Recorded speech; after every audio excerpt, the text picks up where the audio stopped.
Ya, saudara, polisi menghentikan kasus hukum yang menjerat anggota DPR RI Arteria Dahlan dengan alasan hak imunitas anggota DPR. Hak imunitas adalah hak yang menjamin kebebasan seorang anggota DPR untuk berbicara demi kelancaran tugasnya sebagai seorang wakil rakyat. Lalu apakah hak imunitas ini sudah tepat diterapkan dalam konteks kasus hukum yang menjerat Arteria Dahlan? Kita segera bahas. Ada sejumlah narasumber untuk Sapa Indonesia Pagi. Hadir secara daring, pakar hukum tata negara Bivitri Susanti, peneliti dari Formapi, Forum Masyarakat Peduli Parlemen Indonesia, Lusius Karus, dan anggota Majelis Kehormatan Dewan atau MKD DPR RI, Maman Imanul Haq. Selamat pagi, salam sehat untuk Kang Maman, Bang Lusius, Mbak Bivitri. Selamat pagi. Selamat pagi. Ya, kita ngobrol santai. Saya secara pribadi pengen tahu lebih jauh berkaitan dengan hak imunitas ini.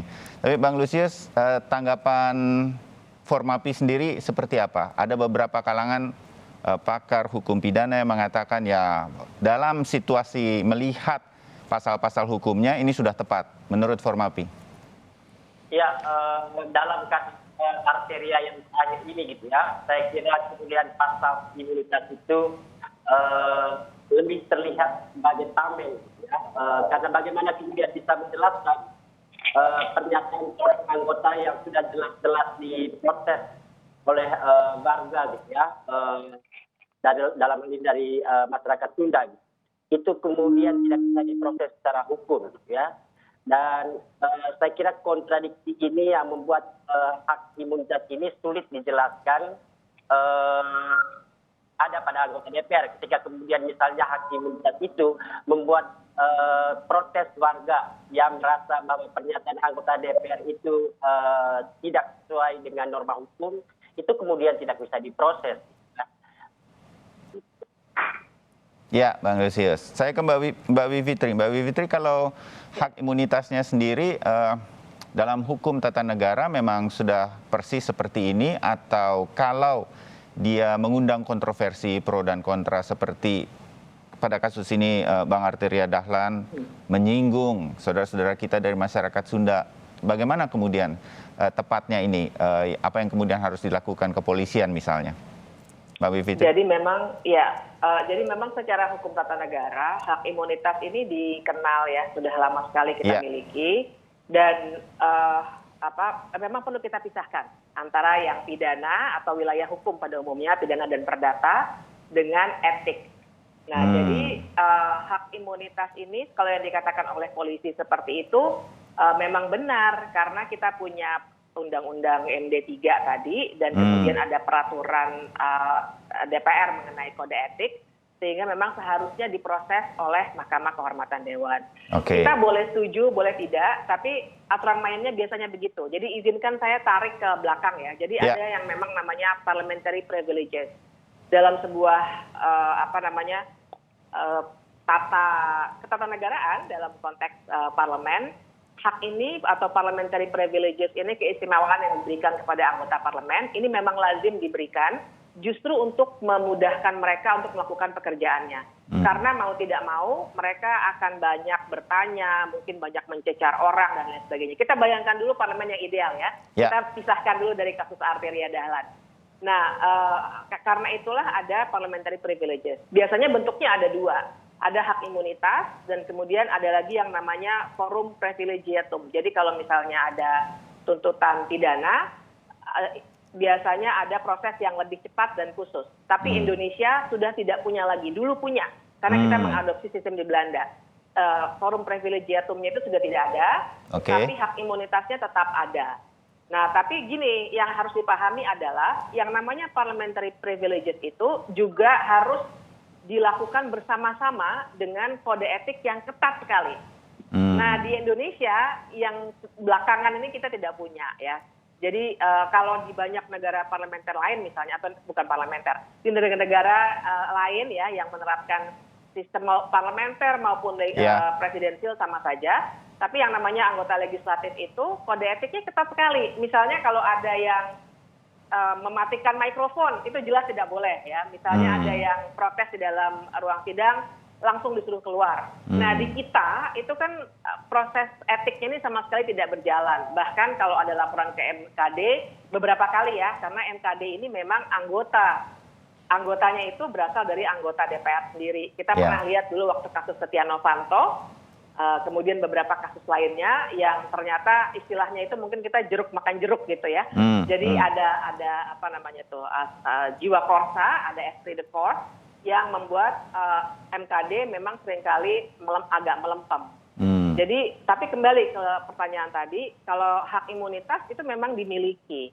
Dan terlepas dari kita suka tidak suka, itulah kita bayangkan sebuah lembaga legislatif yang ideal yang memang ditujukan supaya mereka bisa lebih bebas untuk melaksanakan tugas-tugasnya. Saya ke Kang Maman kalau begitu. Karena begini Kang Maman, pihak kepolisian juga mengatakan ini bisa diteruskan kalau memang ada rekomendasi dari MKD, Mahkamah Kehormatan Dewan di DPR begitu. Nah, sudah sampai sejauh mana MKD ini akan segera menindaklanjuti ini? Kalau begitu kan kita cuma berharap begitu. Kalau ya ada sesuatu yang melanggar etik dari seorang anggota DPR dalam kasus ini Bang Arteria Dahlan, nah ini MKD nanti akan menindaklanjuti sejauh apa?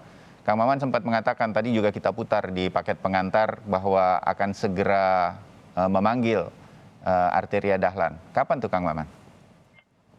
Iya, yang pertama bahwa anggota DPR itu jelas tidak kebal hukum ya. Beberapa anggota DPR seperti Adi Samsudin, Setnov dan lain sebagainya terbukti dia dapat diproses secara hukum. Dan kita menghormati apa yang dilakukan oleh kepolisian.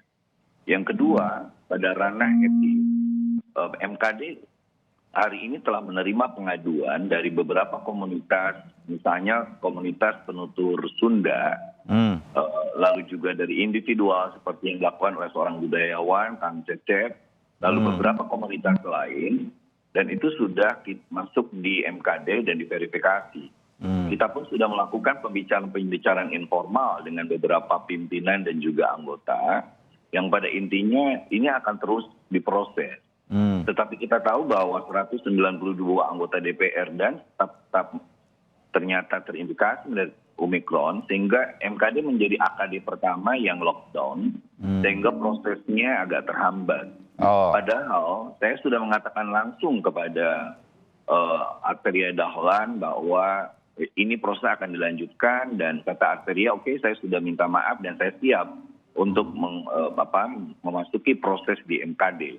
Ini adalah bentuk hal yang perlu kita apresiasi dari seorang Arteria Dahlan, dan terutama apresiasi kita kepada komunitas Sunda yang melakukan upaya konstitusional dengan melaporkan Arteria Dahlan ke jalur yang resmi yaitu MKD.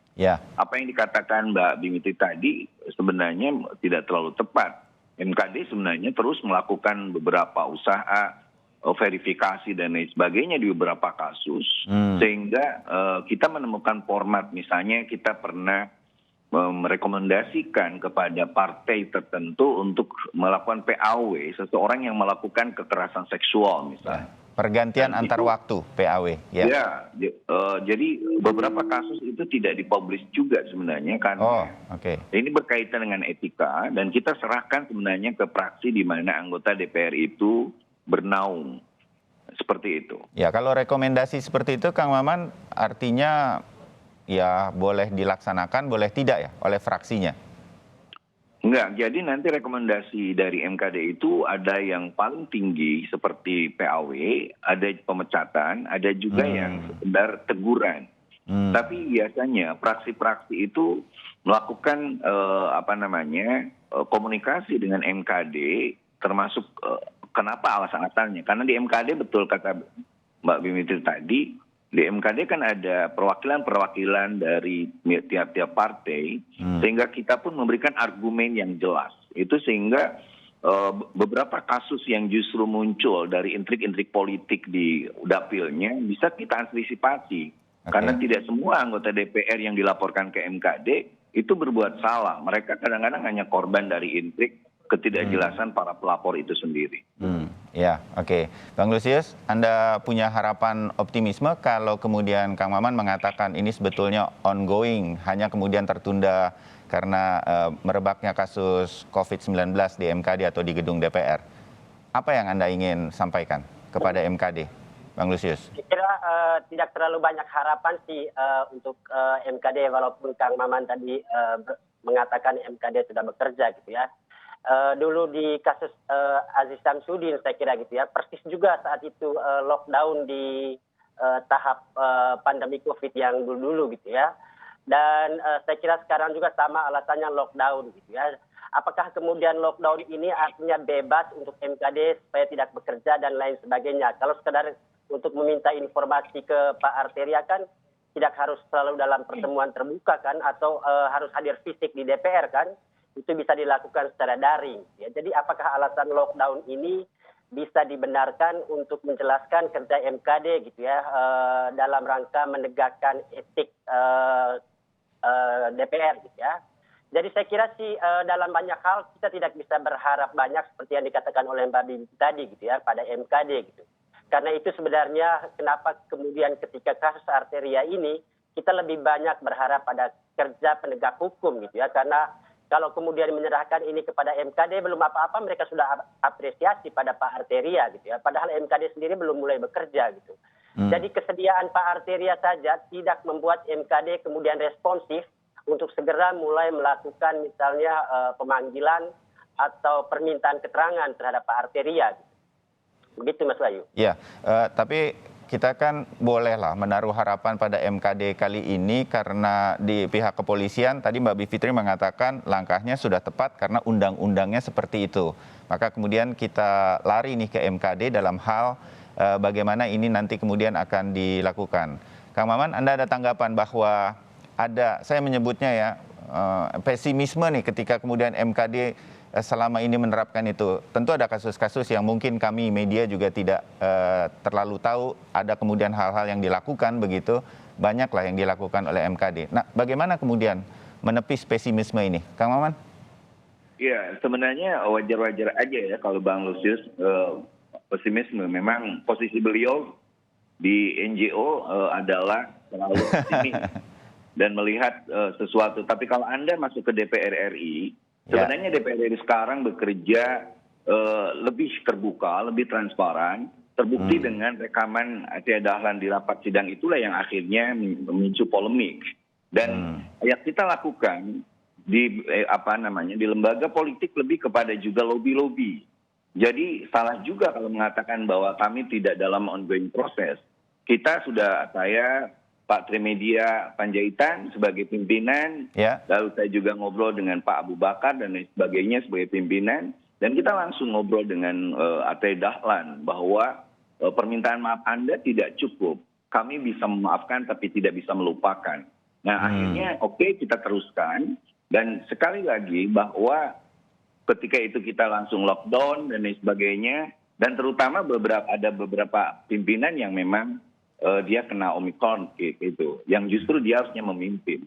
Jadi persoalan ini sebenarnya persoalan yang harus terus dapat dukungan. Makanya saya justru mengapresiasi teman-teman dari masyarakat Sunda yang terus mendorong kita dengan optimisme, dukungan, sehingga kita terus bekerja, terus melakukan lobby-lobby, dan kapan itu dilakukan. Karena ada beberapa kasus juga masuk yang harus dilakukan. Kita pun sudah minta kemungkinan nanti ada tim ahli bahasa, termasuk juga teman-teman pengadu, apakah mereka siapa yang datang dan lain sebagainya. Karena ketika kita ngundang mereka ke DPR seperti itu, mereka harus betul-betul ada screening protokol kesehatan yang lebih ketat. Saya rasa optimisme itu yang harus dibangun sehingga kita MKD, Mahkamah Kehormatan DPR, tadi Mas Bayu saya dengar dari teman-teman itu majelis, jadi yang benar itu Mahkamah Kehormatan DPR, dikoreksi, itu bisa bekerja untuk untuk kasus Arteria Dahlan dan juga beberapa kasus yang lain. Oke. Dikoreksi tadi Mahkamah Kehormatan Dewan MKD-nya. Terima kasih Kang Maman. Mbak Bivitri, seperti juga Bang Lusius tadi katakan bahwa kemudian dari berbagai kasus yang selama ini kemungkinan ya Kang Maman, mohon maaf nih, karena kasusnya yang cukup besar begitu, ketika itu MKD dipandang oleh masyarakat tidak perform seperti inginnya masyarakat melihat. Ini kan udah jelas melanggar nih, tetapi kemudian rekomendasi yang dikeluarkan MKD kepada seorang anggota DPR yang dianggap oleh masyarakat melakukan pelanggaran ini nggak sesuai begitu rekomendasinya. Nah, Mbak Fitri, bagaimana hal ini kemudian bisa memenuhi ekspektasi nantinya? Ini kita kasus Arteria Dahlan ya. Karena di kepolisian Anda mengatakan, ya betul dah polisi ini, kembalikan saja ke DPR sendiri begitu. Nah, bagaimana kita memenuhi harapan ini? Terutama bagi masyarakat yang merasa keberatan dengan pernyataan Arteria Dahlan. Mbak Fitri. Iya, yang jelas biasanya kalau ada lobby atau apapun ya terkait dengan proses di MKD, itu yang akan sangat berpengaruh adalah partainya. Ya. Jadi saya kira kita harus dorong sama-sama. Bayangkan ini PDIP sebenarnya amat sangat dirugikan, terutama di Jawa Barat. Dan saya kira kita juga bisa perhatikan ya, pada saat Arteria Dahlan akhirnya mau meminta maaf, itu karena dari partai juga. Tadinya kan bersikeras tuh, bahkan agak arogan ya, silakan bawa saja ke MKD begitu. Jadi saya kira andil partai ini sangat kita harapkan, karena yang sangat dirugikan nanti PDIP. Tapi juga yang kedua, transparansinya ini. Jadi transparansi dari Mahkamah Kehormatan Dewan itu sendiri nanti seperti apa, termasuk semua rapat yang dilakukan harus terbuka dan dilaporkan kembali kepada pengadu misalnya.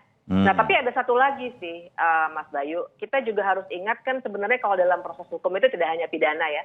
Kalau memang ada keinginan dari pihak-pihak yang berkeberatan untuk mengajukan secara perdata, mungkin saja dilakukan menurut saya. Ya, hak imunitas itu kaitannya dalam konteks pidana. Jadi perdata bisa, MKD bisa. Tapi sekali lagi ini MKD memang saya setuju dengan pengamatan Mas Lusius, dan saya pun waktu itu juga ikutan bareng-bareng untuk protes soal lemahnya MKD ini.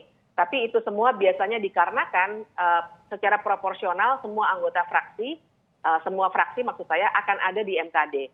Sehingga andil dari partai untuk melakukan lobby dan lain sebagainya itu sangat kuat. Jadi kita harapkan tidak hanya MKD-nya, tapi juga partai juga memberikan sikap yang tegas.